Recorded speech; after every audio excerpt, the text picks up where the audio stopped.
Morning, Steve Free in Chicago with the morning grain comments. Well, prices are up a little bit overnight. We've got wheat up 7, beans up 5, and corn up 2 cents. We started out a little bit lower, looking at mostly a favorable U.S. Midwest forecast, but we started bouncing, and I think part of it has to do maybe some short covering in front of Wednesday's USDA World and U.S. Supply and Demand report, and also a little bit of talk of some dryness that might be popping up in Canada, parts of Europe, parts of Russia.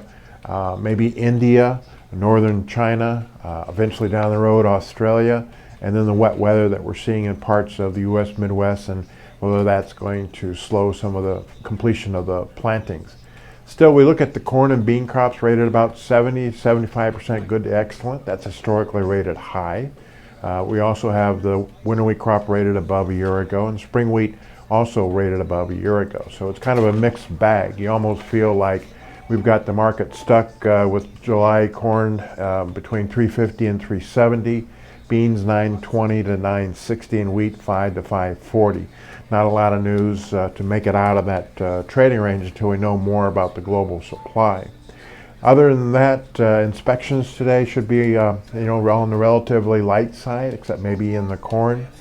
Funds sold wheat, beans, and bought soybean oil last week. Their positions in corn, beans, and wheat are near record short, and they also have close to a record long soybean oil position.